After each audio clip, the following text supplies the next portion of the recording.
cloud. All right, so welcome to Stories Around the Campfire series with our guest Julia McAnallen today. And we have Geronimo making an appearance there in the corner of the screen. Cats! Thank you, Julia. I'm delighted to have you join us here today. We're going to hear about market research, but also a depth of background and experience that you bring in career navigation and career exploration.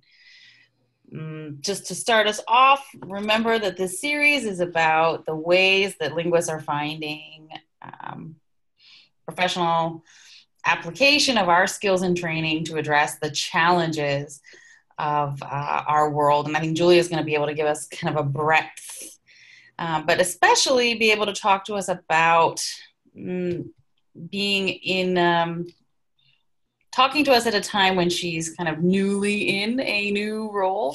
I think that's really important because sometimes people tell a story that sounds very finished or very final.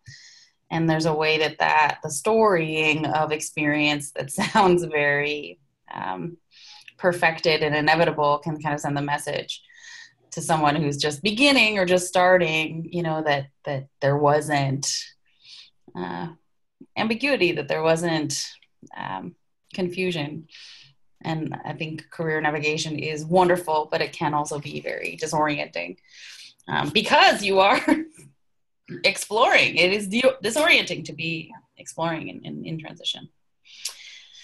So did you want to start? We kind of talked about maybe we could start with this moment here where you are now and kind of what it feels like to be in this newly arrived position that you're in. Yeah, sure. So I guess technically I've been working in this role for about a year and a half, and it is, I'll say it's not a full-time position, it's a contracted position, and that actually works for me. I know that not everybody can do that, but to give a little background about how I got here, and we'll talk about my last career in a couple minutes, I think, but last July, I had decided to leave the position I was at. I was in academic administration working in graduate career services. And I had decided to leave, and I didn't have a job set up, but I had saved some money because I knew I wanted to get back into work that had more of an analytical side.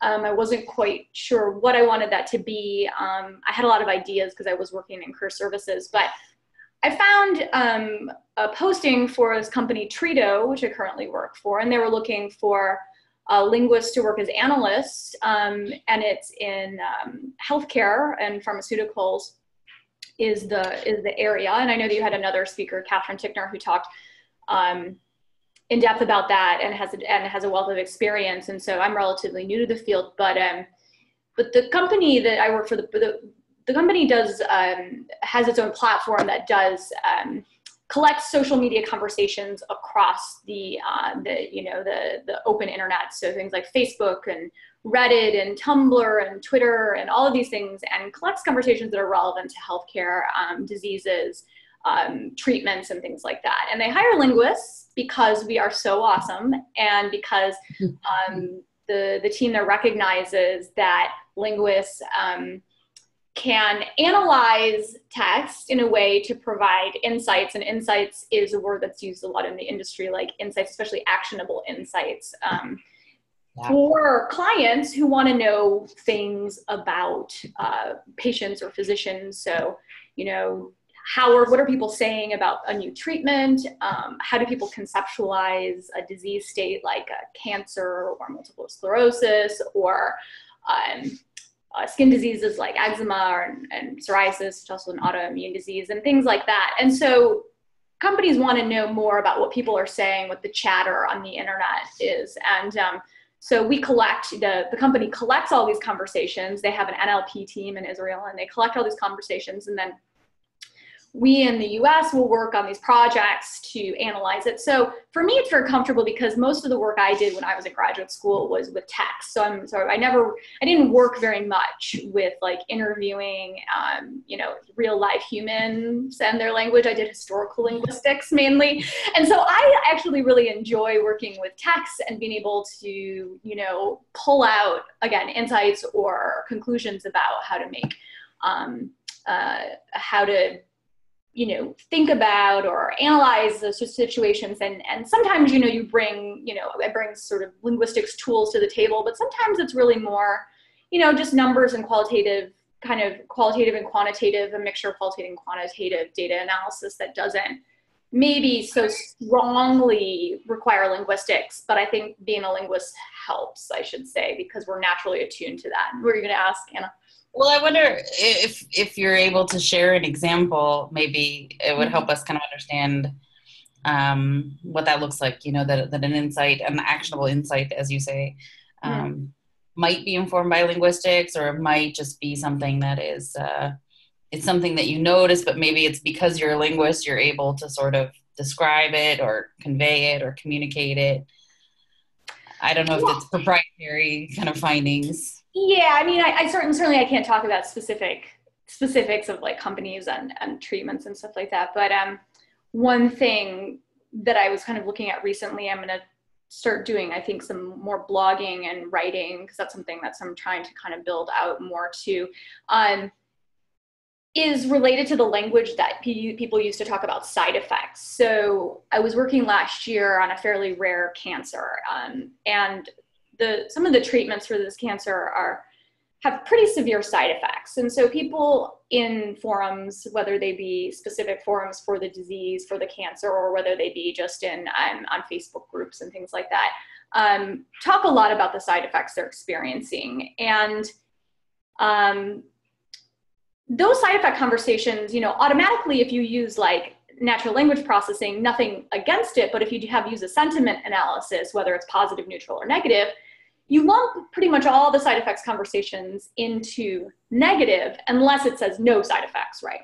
But side effects conversations, people can talk about side effects, and there's different sort of scale of negativity, right? So one thing as a linguist that I can do is I can look at these discussions of side effects and say, how are people talking about them? Because there's a tolerability. So are the side effects tolerable?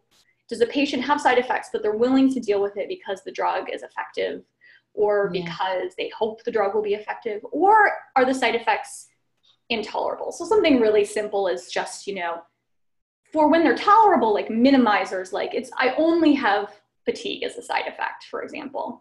Whereas if the side effect of fatigue is intolerable, people will use hyperbolic language, like I'm a million times more tired than I was before I started this treatment and things. That's kind of like a simple one.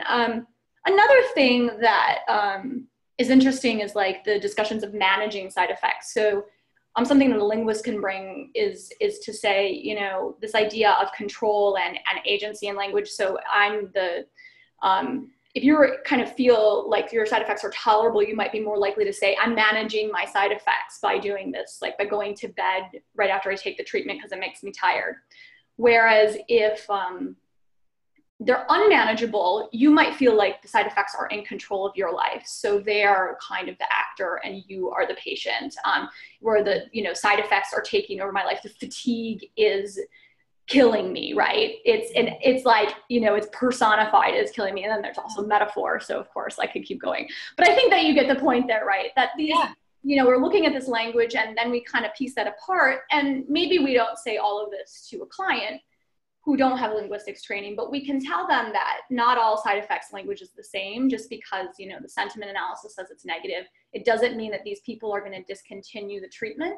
And we have to understand there's these different kind of cohorts of patients. So, so that's kind of an example. Yeah. I think it's really helpful. It really concretizes it.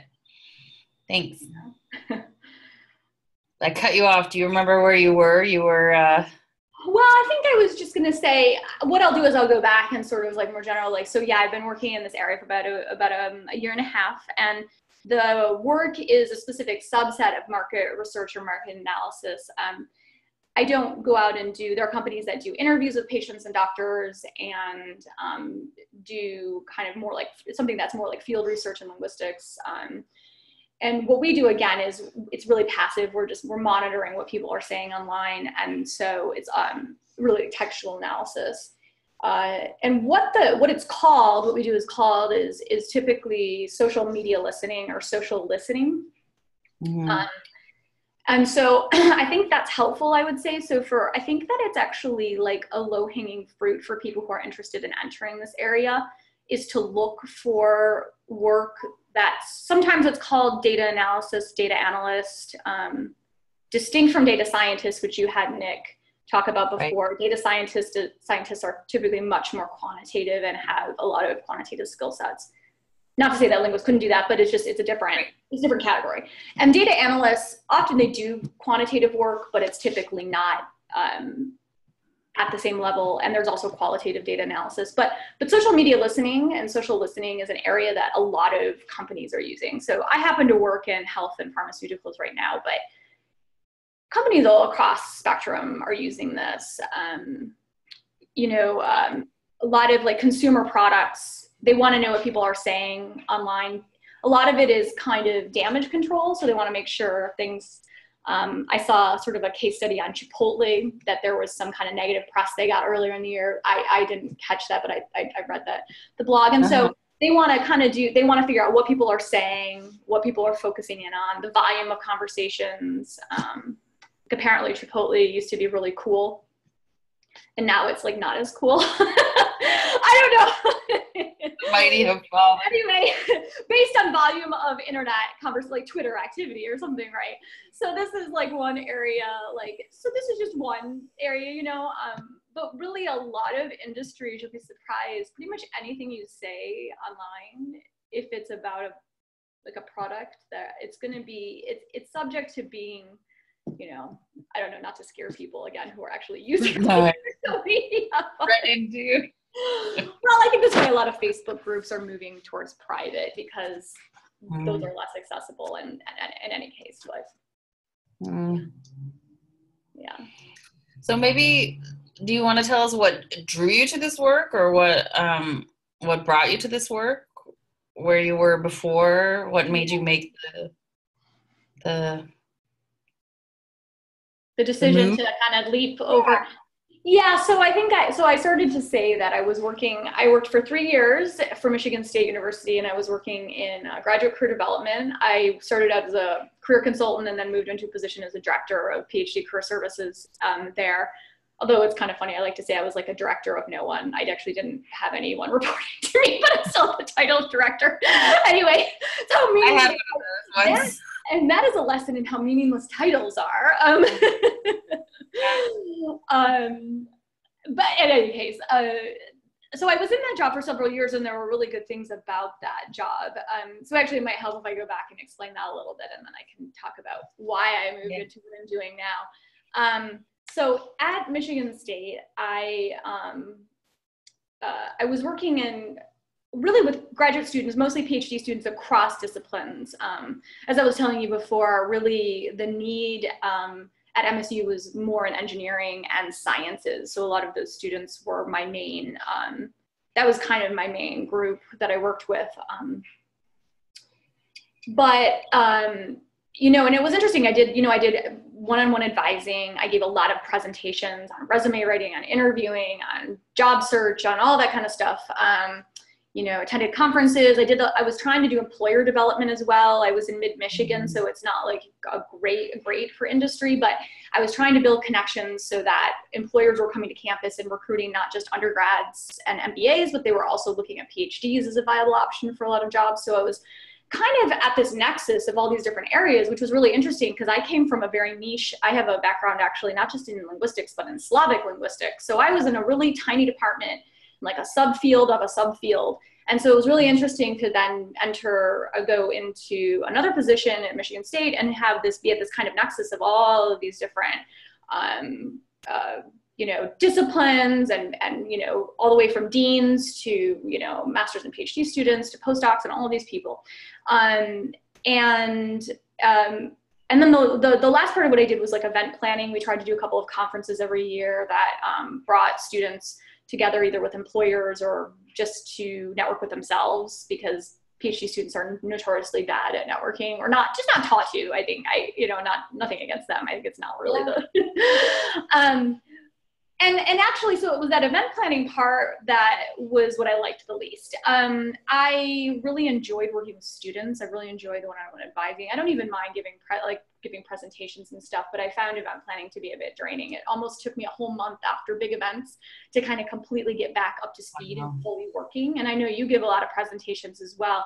But there's something different about giving a presentation that's invited or that you have kind of set up versus like planning everything from getting people to sign up to order food and all that. So I was like less enthusiastic about that.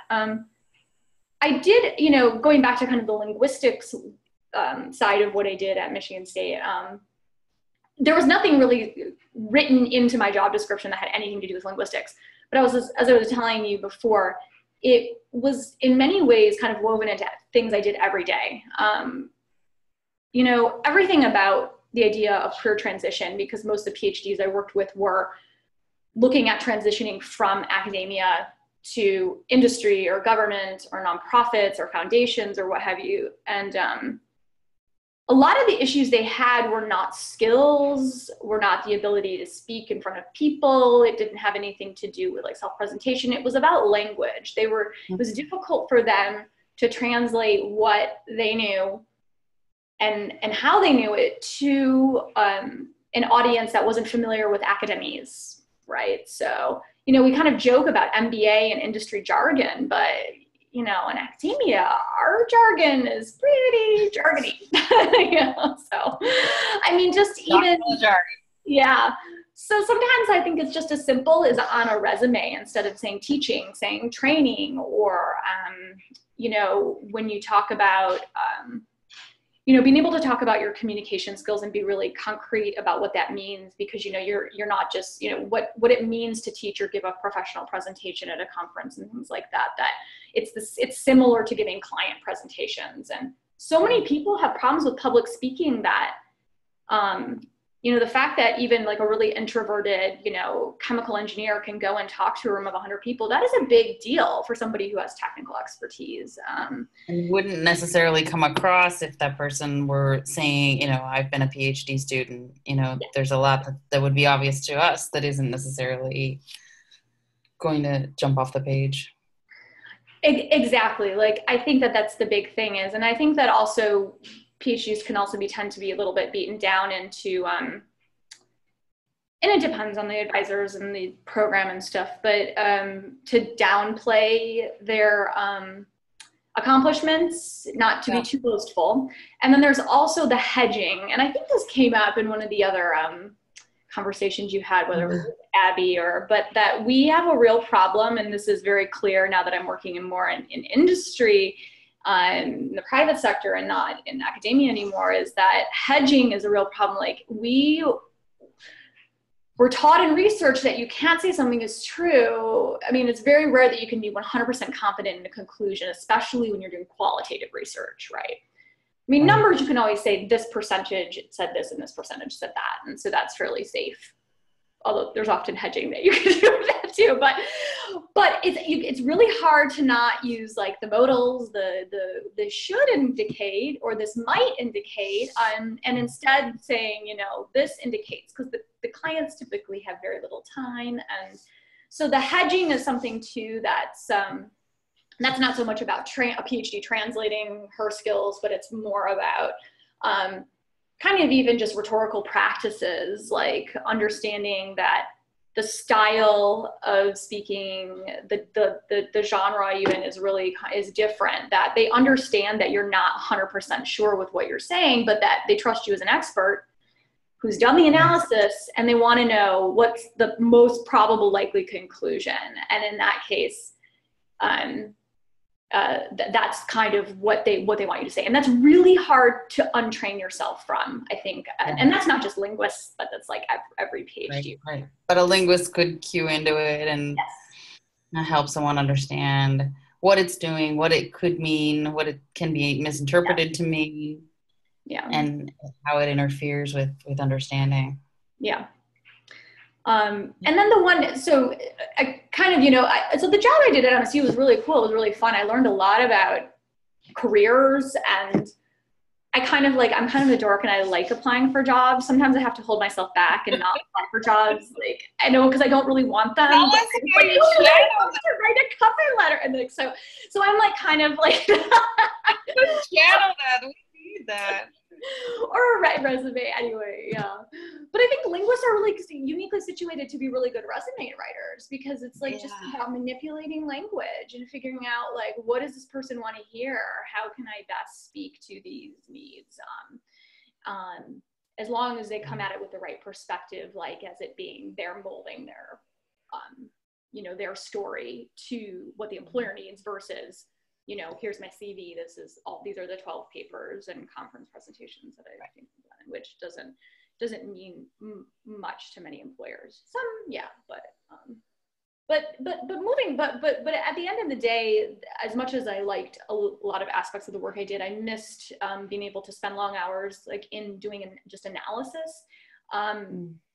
And a lot of the events in public speaking, I was talking to like 20 people a day for various reasons, both colleagues and students and supervisors and things. And I think I need more of a happy medium where I work with people and I interact with people, but I also have long periods of time where I can work, kind of get, in my brain and actually think through things. That's the only way that I can really get in depth. And so my initial plan was just to quit my job. And I think Abby said the same thing, that she quit her job without having a job.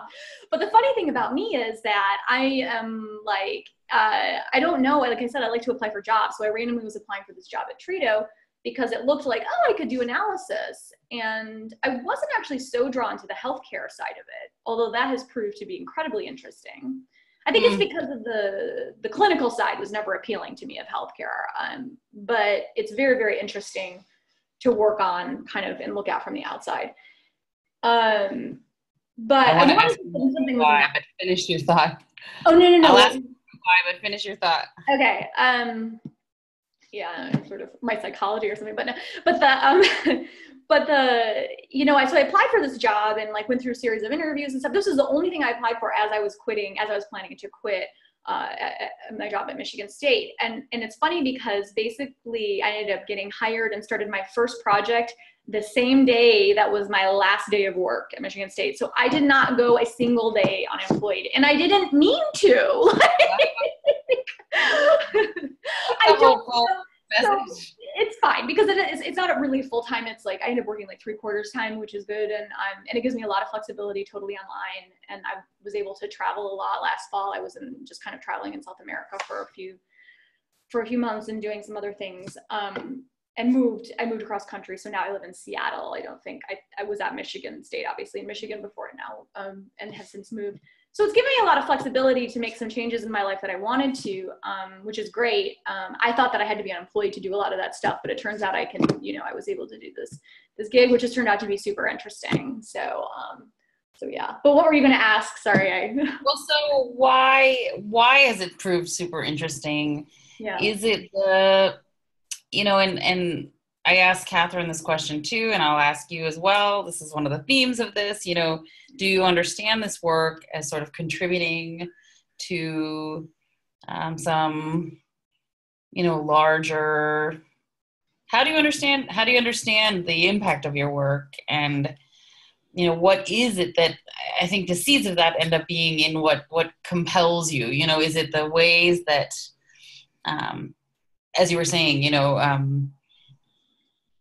things get lumped together or misunderstood, and that helping somebody tease these things out can kind of help. What is it that speaks most to you? What is it that makes you feel like this work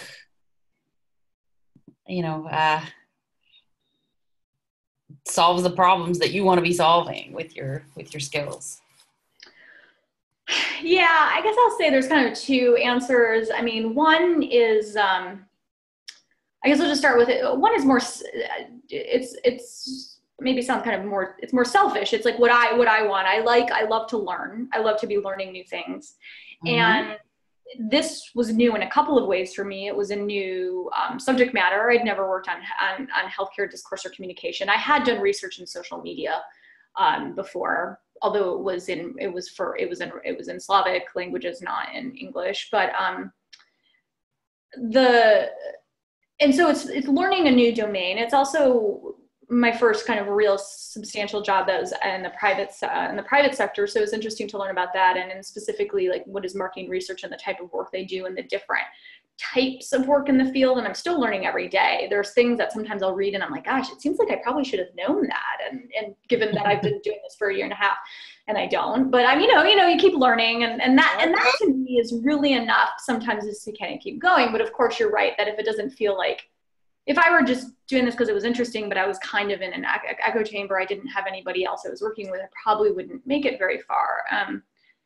It's cool to see that, the work and the insights that we come up with might actually be bringing more of a voice to patients who aren't being heard, that there might be groups of people who would, really benefit from a particular treatment, but they're not getting access to it either because, maybe they're in a rural area and they don't have access to the kind of key opinion leaders or top-notch physicians who are the ones who are kind of promoting and prescribing these new treatments. And so ways to reach patients who aren't being reached, or maybe patients who are giving up because there hasn't been a treatment for their disease before that worked. And so they just kind of have given up, and these kinds of things. So figuring out, kind of trying to be creative about how, when we make recommendations to the client, sometimes we don't know what they actually go and do. So sometimes I don't always see that product. But it is kind of cool to be able to give voice to people who might be talking and don't realize they're being listened to. I mean, that sounds creepy, but no, but like, don't realize they're being listened to. I mean, they're always anonymously represented, right? But don't realize they're being listened to, but in a good way. Yeah. That their voice, maybe sometimes people just voice random complaints on Facebook because they don't know where to go. Some of them don't have the education level or they're just, again, they just don't have access to the information or resources. And so it's very interesting to be able to do that. So that's like the less selfish side of it. But I'd say I'm as equally as motivated by the selfish and non-selfish sides. I mean, it's like you have to be personally interested and motivated and inspired. Another thing I should say is that I've learned a lot about not just stuff that's specifically related to the field, but like Excel is really cool and does a lot of really amazing things. And I didn't know that before. Like, it's hard learning. No, and it's really important if you're going to work in, there's a lot of fields where Excel, like advanced Excel skills, you can laugh, but it's really useful. Marketable. Yeah. Yeah. And one thing you and I we were chatting just before the recording started, but I think it's worth re-articulating, is that there's a myth, I think, that proliferates, that you stop learning when you get out of school, or that, if you work in a non-academia setting, you're not going to be being challenged. You're not going to be,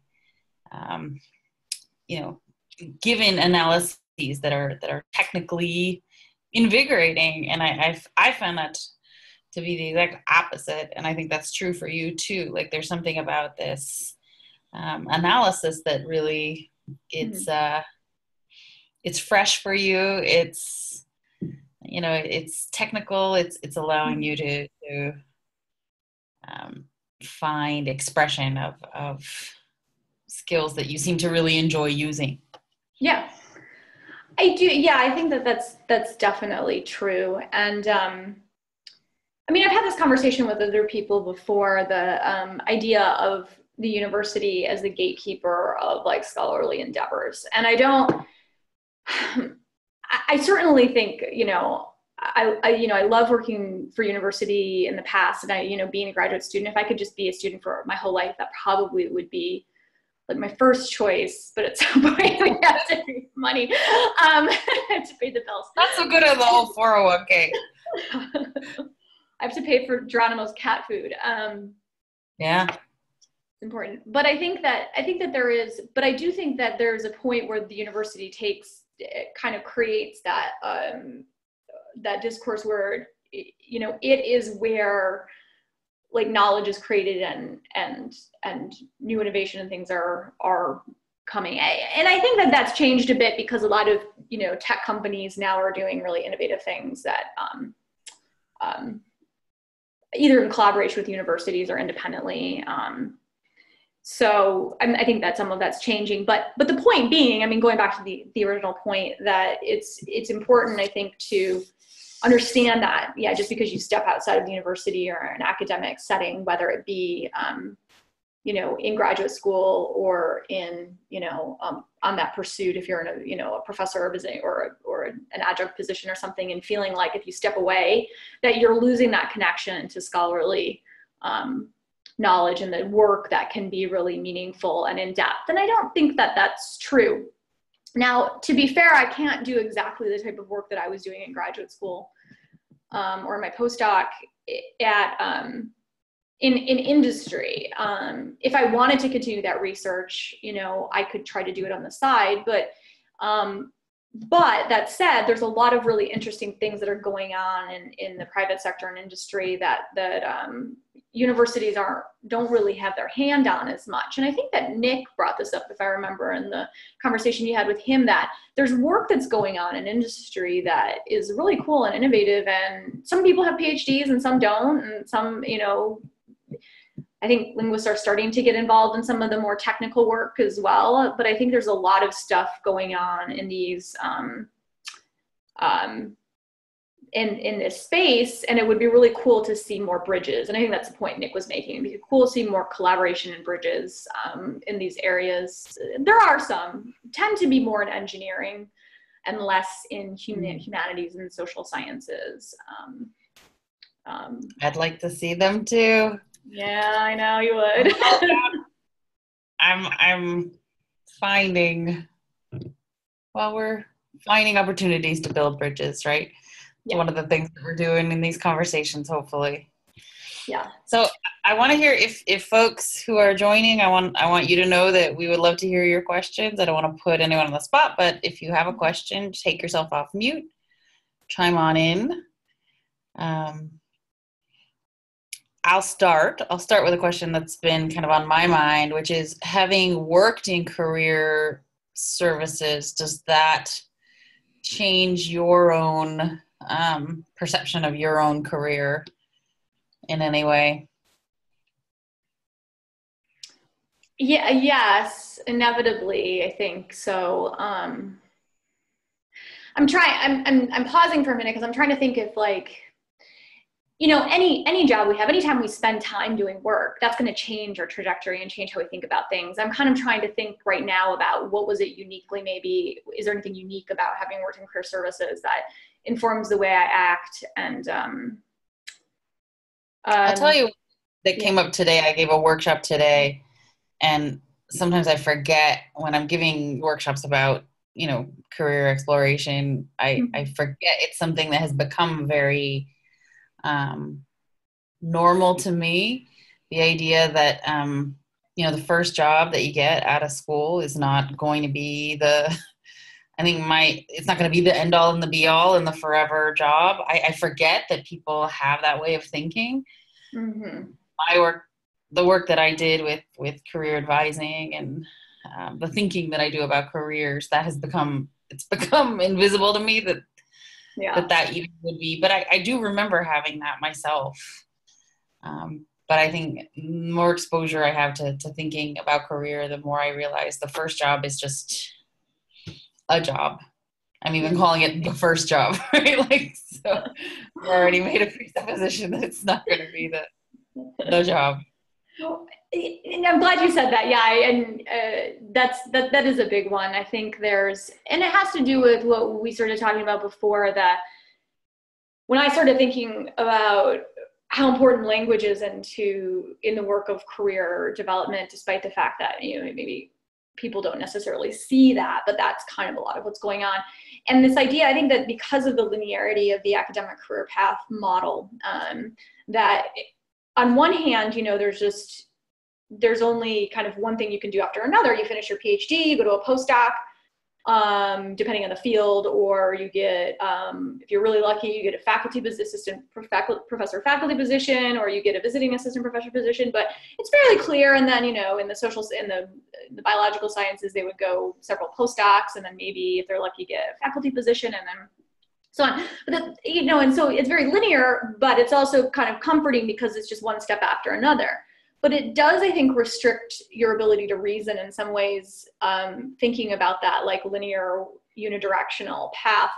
And we know from, from work in cognitive linguistics and how metaphor can in some ways, I mean, it's been shown to restrict the way, if you really believe in the metaphor and you use it, then it can restrict the way that you reason about things. So if you're really tied to this idea of this linear, the linearity of the career path, then you can kind of fall into that trap of thinking, well, like once I step off, I'm going to be in a similarly linear path. And people who go into the workforce, the private sector or whatnot, right after undergrad or maybe after a master's degree, are a little bit, I think, better at understanding that there can be kind of navigation like laterally and then up and then, changing industries and this and that, but that doesn't have to just be one. So the first step you take out of academia doesn't have to define who you are and what you do forever. The way that the dissertation you write might define who you are as a scholar. That even isn't necessarily always true, although I think it often is for junior scholars at least. But that also got me thinking, kind of jogged my memory a little bit. Like one thing I think and I actually differ a little bit from my other career services colleagues in this respect, but so I think that there might be kind of two camps of people, and the idea is this, the model of career exploration and development, which traditionally kind of has been this, like, you kind of have to figure out who you are and do tests, career exploration tests, whether they be kind of like a strong interest inventory where you go and you figure out what your interest buckets are, and Myers-Briggs type indicator where you figure out kind of your personality type and what you're drawn to. The strengths finder, you figure what are your actual strengths and what can you contribute to the workforce. And these are all great things, and they're really cool tools to kind of even just give you a framework to think about things. But often I think people think you have to figure out who you are, and then you go on to the next step, which is to hone in on the position you want, and then this and that. But I actually, and a lot of this is based on conversation with some colleagues, and also a book called Working Identity by Ermini Ibarra. She's a business professor. She does, I think, behavioral psychology. It's not my field, but anyway, she's at the business school in Paris, and she does this. She basically she says she flips the traditional model on its head. She says the only way you can know if something fits is if you try it. Now, this isn't to say quit your job. I mean, she had examples of mid-career professionals who wanted to become like scuba diving instructors and like crazy like career changes like that. And she was saying like it isn't, and she isn't suggesting that people just quit their job and then go figure out how to be a scuba diving instructor. But she's like, the only way you know if this is really a good fit is if you start doing it. Maybe you start doing it as a part-time job or as a hobby or whatever, but like the idea is that you have to try it. And throw yourself in there, get some experience, and then your mind will shift and you'll start to figure out new things. And I totally think that this is a great way to go, because I find sometimes with PhDs, they want to be so prepared and have done all of their prior research before they pick that next career, that they are kind of hesitant to even just try doing anything. And I think the trying to do stuff is where you really get the key insights. Is there somebody who has a question, I think? Yeah. I see something flashing. Read it? Yes, please. Thanks, Julia. It's been great hearing about more experience outside of academia. I think you've spoken a lot about the positives of your current work, so I'm interested in hearing more about what you like least about doing data in the private sector, what some of the challenges have been for you as you transition. Great question. That is a really great question. So one thing that's kind of interesting is like the timelines. You're vulnerable to an external deadline, and sometimes, and again, I'm thinking more from the PhD perspective, and I know there might be people who are maybe master's or bachelor's linguists. It's not necessarily just focus on that, but we're used to having a lot of time to think through the problem and to come up with solutions and maybe to sleep on it and then come up with something else. Earlier this year, I was in a project where we had to submit daily reports to a client. So every single day we had new material we had to review and finish a report by the end of the day, for a period of like 2 weeks. And that's an extreme example. Most of the time you have more time than that. Usually you have more time than that. But sometimes it's hard when you are putting out or producing something that you don't feel 100% confident that sometimes it's like that the analysis might be missing something, that you're misrepresenting the patient voice. Sometimes it's even just like formatting, like that is an ugly slide that I made, but I don't have time to fix it. Like that kind of thing can be, it takes getting used to. I just think the cycle, the timeline, some people really thrive on it and I like aspects of it. Sometimes I felt like, academic work is a little bit too meandering and, I kind of wanted to be done, after 4 years of working on my dissertation or whatever. It's like, okay, I'm done with predicative possession in the history of Slavic. So that was fine. But so sometimes it's nice to have a short turnaround, but sometimes it's hard because you like want to work on a project more. You find another thing I'll say is like, maybe you find like, sometimes I'll find really interesting, like metaphors being used or language being used. And I want to put it in, but at the end of the day, if you can't demonstrate that this is important as like an actionable insight that can be derived from it, the client just doesn't care. It could be so linguistically interesting, but at the end of the day, it just, so I've learned to kind of set aside like an Evernote or like a document where I'm like collecting interesting examples, information, so that maybe I can go back with people I work with and maybe write a paper or a blog or actually use this somewhere. But in the moment when you're working on it, it sometimes can be hard. So those are kind of negatives or challenges. I don't even know if they're negatives or challenges. I mean, I'm also in a contract position, so sort of on a more practical level.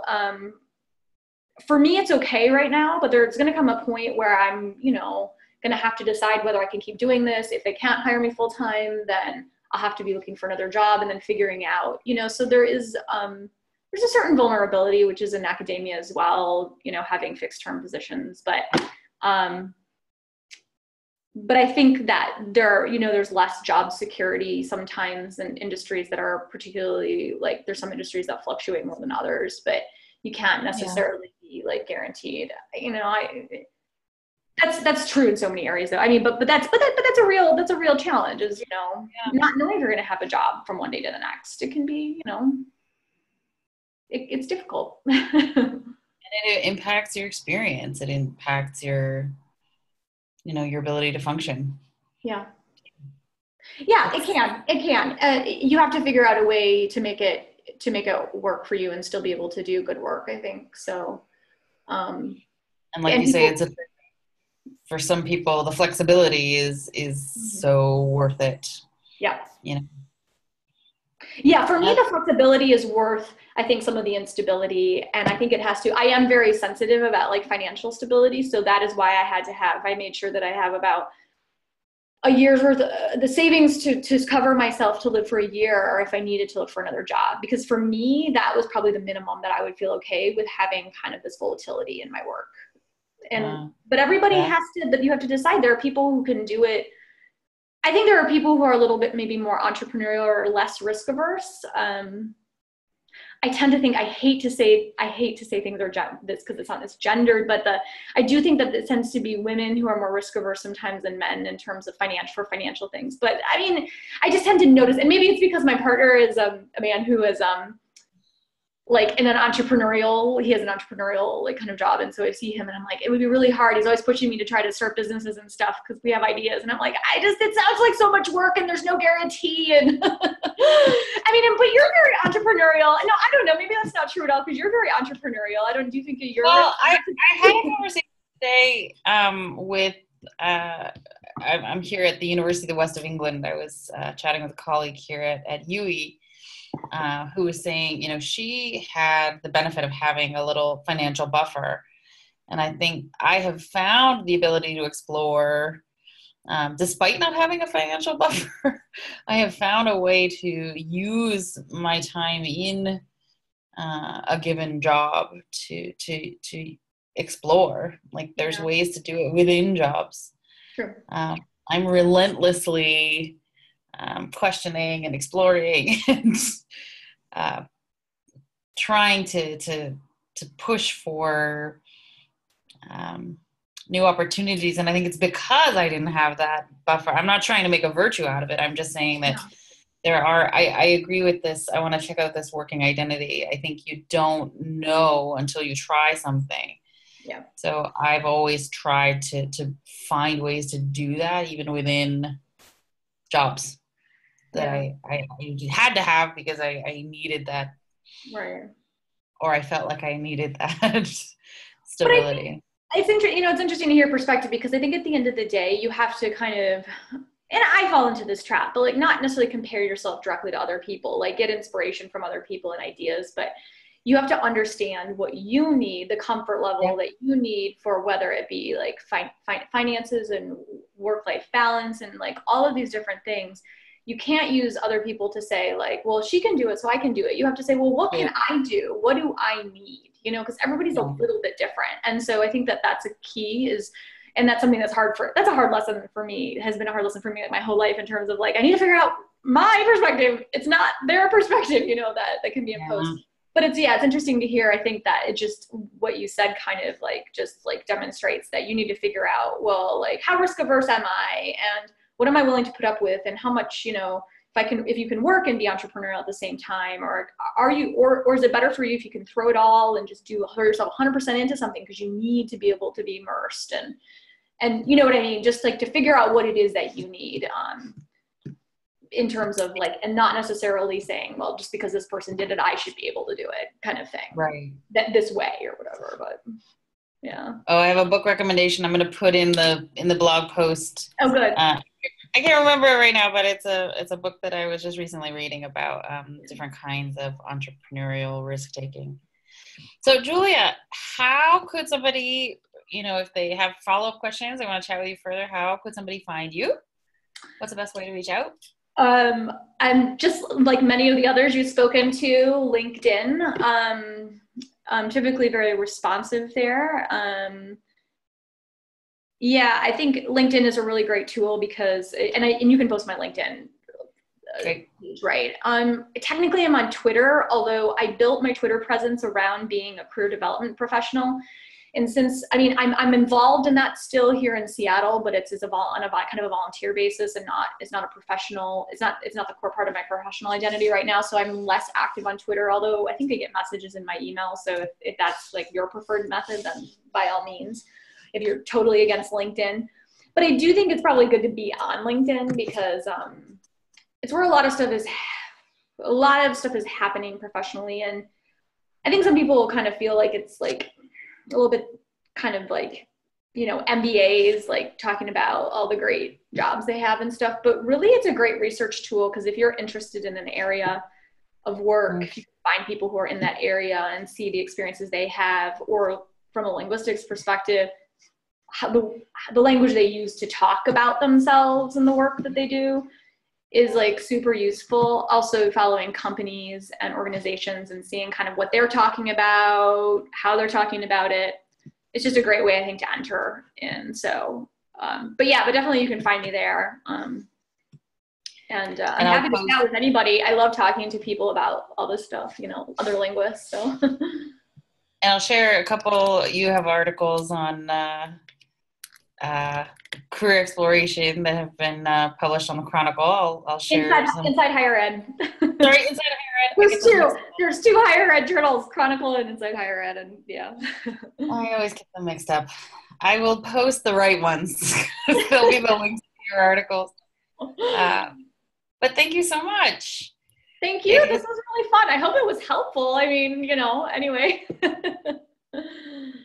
We have one more. Yeah, great. Thank you. Yes.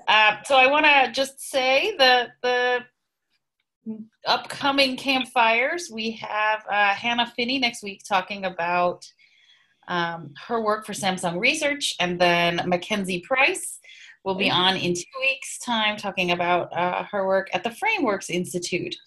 So more campfires to come. They're going to continue at least until November, but live at 1 p.m. Pacific, 4 p.m. Eastern. And if you miss them, the recordings are going up on careerlinguist.com. Just a plug to say that Career Camp is going to be launching in November. If you could benefit from some career navigation, orienteering, as I like to say, take stock of where you are, where you're going, where you've been. Career Camp is 5 weeks of focused activities and discussion and storytelling for career. So lots going on. Thank you, Julia. Thank you. And thank you, campers who joined us here at the campfire. I will